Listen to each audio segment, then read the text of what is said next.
राज कपूर और दिलीप कुमार बचपन के दोस्त थे, साथ में पले बड़े हैं पेशावर में। वहाँ से बम्बई आ गए। बम्बई के खालसा कॉलेज में दोनों ने पढ़ाई इकट्ठे की थी और फिल्म लाइन का जिक्र किया था पेशावर में।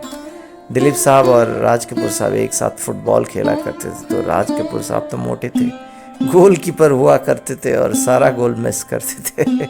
शरीर भारी भरकम। दिलीप कुमार साहब कहते हैं कि वो आके कहते थे, यूसुफ मियाँ तुम्हें फिल्मों में जाना चाहिए।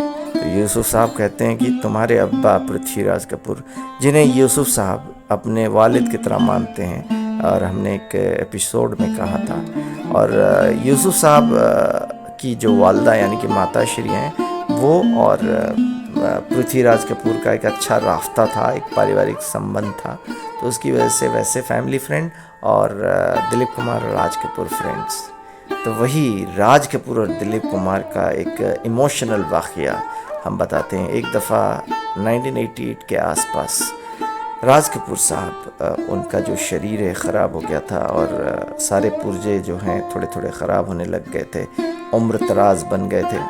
हालांकि ज़्यादा उम्र नहीं थी, लेकिन 63 इयर्स में ओबेसिटी के चलते उनको एक हार्ट अटैक आया था और दिल्ली के अपोलो हॉस्पिटल में वो भर्ती हुए थे।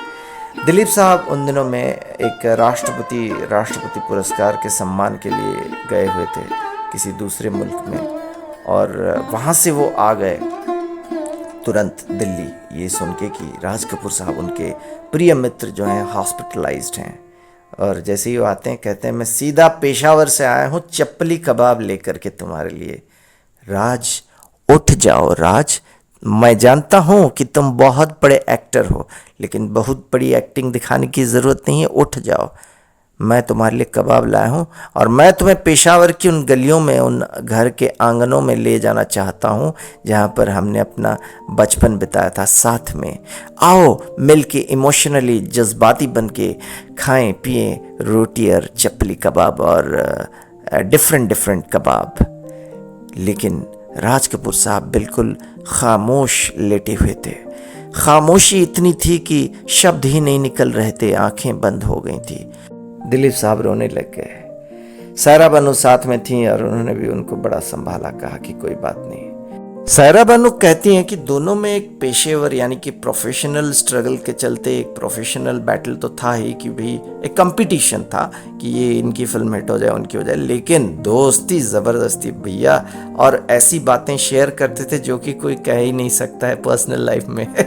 अपने घरों में नहीं बताते थे, लेकिन राज कपूर ज़रूर अपनी पर्सनल बातें दिलीप साहब के साथ शेयर करते थे, और पारिवारिक संबंध तो था ही। और जब दिलीप कुमार और सायरा बानो की शादी होती है 1966 में, तो शशि कपूर और राज कपूर दोनों नाचते हुए दिलीप कुमार के साथ सायरा बानो जी के घर तक आए थे बाराती बन के।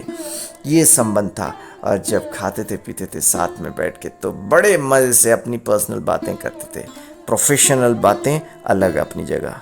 दिलीप कुमार कहते हैं कि सबसे बड़े ड्रामेटिक एक्टर हैं राज कपूर, इमोशनल पोटेंशियल वाले एक्टर राज कपूर। बॉलीवुड के ये गुजरे ज़माने के दो मशहूर स्टार्स हैं और इनके बीच तगड़ी कंपटीशन थी, लेकिन असल ज़िंदगी में उनका रिश्ता भाइयों से भी गहरा था, बड़ा था। वे अपनी एक माँ के बेटे, एक ही माँ के औलाद की तरह दोनों एक दूसरे से मिलते थे। पेशावर में साथ में पढ़ते थे और दोनों ने बॉलीवुड में अपने करियर की शुरुआत की थी। राज कपूर चाहते थे कि वो फिल्मों में आ गए क्योंकि परिवार की तरफ से हैं, लेकिन दिलीप साहब नहीं चाहते थे, लेकिन परिस्थिति बनी, उनको भी आना पड़ा।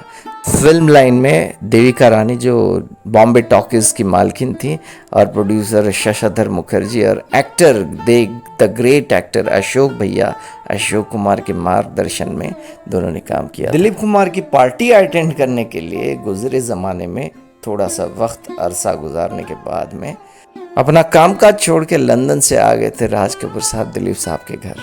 और राज कपूर भी दिलीप कुमार की एक्टिंग को बहुत सराहते हैं। राज कपूर का 2 जून 1988 को 63 केवल 63 एज में निधन हो गया था, और 2021 जुलाई को महान एक्टर दिलीप कुमार का निधन हो गया था। इतने साल का फासला, लेकिन दोनों में बड़ी गहरी दोस्ती है। आप जुड़े रहिए और सब्सक्राइब कीजिए चैनल को और आगे बढ़ाइए, शेयर कीजिए। ओम साई राम, जय साईनाथ।